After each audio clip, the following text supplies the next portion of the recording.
हाय, hello, नमस्कार. स्वागत आहे तुमचं माझ्या यूट्यूब चॅनलमध्ये. तर तुम्हाला मी आज एक सैर करून म्हणजे माझ्या घराची सैर दाखवणार आहे. आता आपण मराठीतच बोलूया नीट. माझ्या घराची टूर दाखवते. तर मी ज्या घरात राहते ते माझ्या रेंटेड हाऊस कसं आहे ते छोटंसं आहे. ठाण्यामध्ये मी राहते आणि ठाण्यामध्ये घरांचे रेंट हे खूप जास्त आहे. तर तुम्ही बघू शकता, हा मागचा डोर आहे, हा ओपन डोर आहे.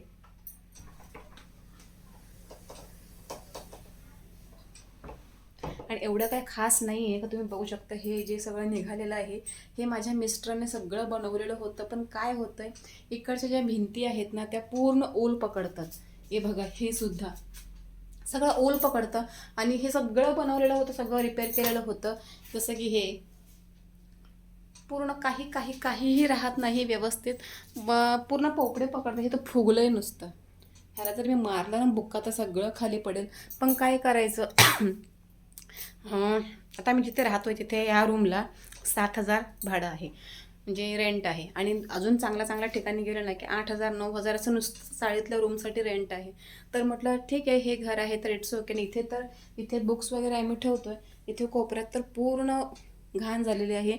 आणि आता मला अजिबात इच्छा वाटत नाही म्हणजे मिस्टरांना काम लावण्याची. कारण त्यांनी ज्या वेळेला काम केलं होतं ते 4-5 दिवस काम करत होते. पूर्ण पोखरून काढून, पूर्ण व्हाईट सिमेंट ब्लॅक सिमेंट आणून पूर्ण त्यांनी व्यवस्थित केलं होतं. पण पुन्हा ते खराब झालं आणि त्यांची आता कॅपॅसिटी नाही आहे. कारण त्यांचा हात खूप दुखतं, त्यांना जमत नाही. आणि आता महत्त्वाचं म्हणजे पायाने त्यांना जास्त उभं राहता येत नाही. ते जॉब करतायत तेच खूप महत्त्वाचं आहे. असं म्हटलं जाऊ दे, काय हरकत नाही, जे आहे त्यातच आपण राहूया. आणि अजून बघू शकता हे आपलं कपाट आहे. ठीक आहे. आणि हे काही मुलींचे रिबिन्स वगैरे पटकन भेटावे म्हणून लावलेले असतात. आणि इकडे कोपऱ्यात सुद्धा मी तुम्हाला दाखवेन. अक्षरशः खूप भयानक आहे. रोज सूप भरून माती निघते. खूप बोगदा झालेला आहे इथे पण. म्हणजे ह्या घराचं काम हे करावंच लागणार आहे. पण आम्ही जेमतेम राहतोय म्हणून घरमालकही शांत आहेत. ते सुद्धा म्हणाले की आम्ही काम करून देऊ, पण घरातलं सामान कुठे हलवणार. कारण इथे कुठेही आजूबाजूला मोकळा असा रूम नाही की जेणेकरून हा मेन सोफा हलवावा लागेल आणि हा कपाट हलवावा लागेल, माझी मशीन हलवावी लागेल. आणि हे आपल्या चेअर्स आहेत, हे आमच्या चेअर्स ह्या हलवावे लागतील. सो सोफा कपाट ह्या काही गोष्टी महत्त्वाच्या आहेत, त्या हलवाव्या लागतील. त्याशिवाय घराचं काम करताना करून पूर्ण फोडावं लागेल. आणि ते म्हणत होते की आम्ही पूर्ण स्टाईल लावून दिली असती पण कसं काम करणार, तुम्हाला रूम खाली करावं लागेल. आणि सध्या आम्ही त्या कंडिशनमध्ये नाही आहे की रूम खाली करावं. कारण रूम खाली केला की कुठेही दुसरीकडे जर राहायला गेलं तर डिपॉझिट हवं. इथे आम्ही जेव्हा डिपॉझिट 5 वर्षापूर्वी दिलं होतं ते जरा कमी होतं. आता त्यातच आमचं सगळं चाललेलं आहे. आता परत नवीन रूम रेंटने घ्यायचं म्हटलं का आता जास्त डिपॉझिट लागतं. आणि ते देणं आता सहज शक्य नाही आहे. कारण तुम्हाला मी सांगितलंच की काही काही प्रॉब्लेम्स माझ्या लाईफमध्ये चालू आहेत. तर त्या प्रॉब्लेम्समध्ये निघता येत नाही आहेत. आणि पुढे अजून अडकून जाणारे मुश्किल आहे. त्यामुळे जे आहे त्यातच राहूया. ठीक आहे, घर मला काही चांगले आहेत, रूमही ठीक आहे. पण एवढंच आहे की रोज खूप घाण निघते, खूप माती निघते. आणि सारखा हा एक्झॉस्ट फॅन वरचा सारखा चालू करावा लागतो. आता मी व्हिडिओसाठी बंद केला आहे. तो जर मी एक्झॉस्ट फॅन बंद ठेवला तर अक्षरशः पूर्ण घराला एवढा जो ओल पकडतो, एवढा ओलावा धरतो ना की सांगायची गोष्ट नाही. आणि खूप वासही येतो. कारण अजिबात खिडकी नाही, एकच सिंगल खिडकी आहे एवढी इथेच समोरच. ही एकच अशी छोटीशी खिडकी आहे. आणि खिडकी नाही आहे, एक्झॉर्शन नाही आहे, किचनला पण बिलकुल एक्झॉर्शन नाही आहे. तर हा माझा हॉल आहे. तुम्ही बघचालच की सोफा हा एवढा जागा, एवढा. आणि कबड आणि इकडे किचन. तो किचन पण छोटा आहे. किचनमध्ये माझे सामान खूप कमी आहे. तो कोणीही वाईट कमेंट करू नका बरं. दाखवू की नको. ठीक आहे, दाखवत. आणि खरं सांगायचं गेलं तर इथंही भीती वाटते, ही लादीही तुटलेली आहे. तरी आम्ही हँडल करतो कसं बसं. कारण सांगते काय, रूम खाली करावं लागेल त्याशिवाय ते घराचं काम नाही करू शकत.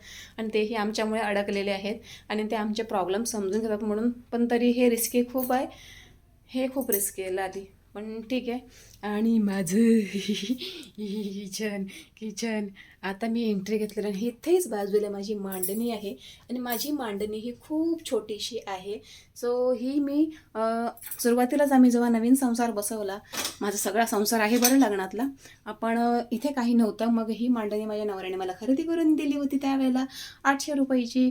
आणि ह्या मांडणीवरच माझा सगळा संसार बसतो. बाकीची जी भांडी आहेत ती अशी ट्रेमध्ये असतात धुवून ठेवलेली. बाकी बघू शकता तुम्ही. ट्रेमधून काढतच नाही. ह्याच्यात अर्धी भांडी जेवण वगैरे बनवताना काही करताना जेव्हा निघतील बाजूला तेव्हा निघतील, नाहीतर ह्याच्यातच असतात. आणि उरली सोरली मी त्यात लावते, परत धुवायच्या वेळेला परत ट्रे घेते, परत ट्रेमध्ये भांडी लावते आणि इट्स ओके. आणि हे सगळ्या अशा वरण्या वगैरे सगळं काय काय काय काय सामान लागणार आहे. बाकी सामान काही जास्त माझ्याकडे भरलेलं नाही आहे. पिठांचे डबे वगैरे इथे खाली आहेत, तुम्ही बघू शकता. जास्त सामान माझ्याकडे नाही आहे, कारण मी सांगते काय, मी सगळं सामान सगळं भरून ठेवायचे, डीमार्टमधून ऑनलाईन मागवायचे. पण 2-3 वर्षापासून जो काही सिक्वेन्स चालू आहे त्यामध्ये जेवढं लागेल, जेवढं जेमतेम जमेल तेवढंच मी घेऊन येते. माझा हा डब्बासुद्धा मोकळा आहे आणि फक्त पिठाचे डबे भरलेले असतात. आणि हा डब्बा तांदळाचा आहे, जिथे रेशनचे तांदूळ असतात, तर तुम्ही बघू शकता. सो जेवढं जमेल तितकंच आणायचं, त्यातच घर चालवायचं, हा प्रकार चालू आहे. आणि हे माझं किचन, ही माझी शेगडी, आणि ह्याच्या खाली काही एवढं सामान नाही आहे, सगळं मोजकंच आहे, काही कामाचं नाही आहे. फक्त एक ट्रे आहे कांद्याचा, आणि माझा ड्रम, आणि माझा तो टप कपडे धुण्यासाठी, आणि इकडे बाथरूम. सो जास्त काही सामान नाही आहे. माळ्यावर काहीच नसतं, माळा पूर्ण मोकळा आहे, सगळा कबाडखाना आहे. सगळा जे बिनकामाचं सामान आहे ना ते सगळं ठेवलेलं आहे वरती. ते साफसफाई करायची आहे. आता श्रावण महिना सुरू झालेलाच आहे, तर म्हटलं पुन्हा एकदा सगळं स्वच्छ करून घ्यावं. तर बघूया, सगळं साफसफाई करायची आहे. पण माझी जी किचन आहे हे मला जरा मनाला टोचते. मला खूप मोठा असं मांडणी हवी आहे, आणि कधी मी मोठी मांडणी घेते असं मला झालं. खूप माझी इच्छा आहे, कारण भांडी बसत नाही त्याच्यावर, खूप चिडचिड होते. माझं सगळ्यात महत्त्वाचं स्वप्न म्हणजे काय, इथे जे किचन आहे ना याच्या बाजूला बेसिन पाहिजे, जेणेकरून बाथरूममध्ये भांडी धुवायला लागायची गरज नाही, म्हणजे गरज नाही पडली पाहिजे. कारण कसं टॉयलेट बाथरूम जे आहे ना ते कंबाईन आहे, आणि माझे खूप चिडचिड होते. त्यामुळे खूप खूप खूप इच्छा आहे की बेसिन असावं, व्यवस्थित असावं, अशी मोठी खिडकी असावी, तिथे बसून मी चहा प्यावा मस्तपैकी. सो खूप खूप इच्छा असते, पण इच्छा पूर्ण होत नाहीत, इच्छा पूर्ण व्हायला वेळ लागतो. तर ठीक आहे. तर अशा पद्धतीने हे माझं रेंटेड हाऊस आहे, 7,000 भाडं देऊन, तुम्ही बघू शकता. नाही आहे.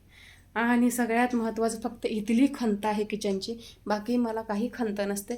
किचन माझं मला चांगलं असावं, बेसिन असावं, मोठी मांडणी असावी, जेमतेम माझं किचन भरलेलं असावं सगळं सामानाने, माझी एवढीच इच्छा असते. आणि ह्याच्यापेक्षासुद्धा लहान लहान रूम असतात. ठाणा मुंबईमध्ये कसं आहे ना, लोक खूप सर्वाईव्ह करतात, खूप खूप सर्वाईव्ह करतात, त्यांना राहणं वगैरे खूप मुश्किल असतं, तर तरीही ते त्या पद्धतीने राहत आहेत. मी तर ह्या मोठ्या रूम, मी ह्याला मोठंच म्हणेन, हे मोठं जे घर आहे ना यात मी राहते. काही लोक जेवढा माझं किचन आहे ना तेवढ्याच्या रूममध्ये सुद्धा राहत आहेत, अक्षरशः 20-20, 30-30 वर्ष संसार करतात. पण सॅटिस्फॅक्शन आहे मला की माझं घर छान आहे, रेंटेड आहे पण छान आहे. तुम्हाला सांगेन, माझा म्हणजे आमचा स्वतःचा फ्लॅटही आहे, पण तिथे माझे सासू, माझे दीर तिथे राहतात, आम्ही वेगळं राहतो. काही फॅमिली प्रॉब्लेम्स होते म्हणून. तर ठीक आहे, काही वेळास प्रॉब्लेम्स असतात, ते प्रॉब्लेम्स दूर होतील, सॉर्ट आऊट होतील, वेळ असते, निघून जाईल. फक्त माझी एवढी इच्छा आहे की माझं स्वतःचं घर छान असावं, आणि त्यात माझ्या मुलांना छान राहता यावं, बस बस. आणि अशा पद्धतीने हे रेंटेड हाऊस. आणि तुमचं कसं कसं आहे रेंटेड हाऊस ते मलाही सांगा. कारण आणि जर कोणाकडे स्वस्तात रूम वगैरे ठाण्यामध्ये, जर ठाण्यावरून कोणी बघणारं असेल तर तुमच्याकडे कुठे स्वस्त भाडं आहे मला सांगा बरं. कारण आमच्याकडे खरंच खूप जास्त आहे, जिथे मी राहते तिथे 7,000, 8,000. मला तर वाटतं 2 वर्षाने 10,000वर चाळीतलं रेंट जाईल, आणि फ्लॅटचं रेंट जाईल 15,000च्या वर. का सध्या चालू आहे 10,000 फ्लॅटला, 10, 12, 15 तिथे, आणि चाळीत तर डेंजर चालू आहे. आणि आमच्या इकडे पाणी 24 तास आहे. मला वाटतं त्या गोष्टीचा, पावसाळ्यात पण पाणी 24 तास आहे, घरात पाणी घुसतं. नशीब माझ्या घराला कट्टा आहे दारात, तुम्हाला दाखवते मी.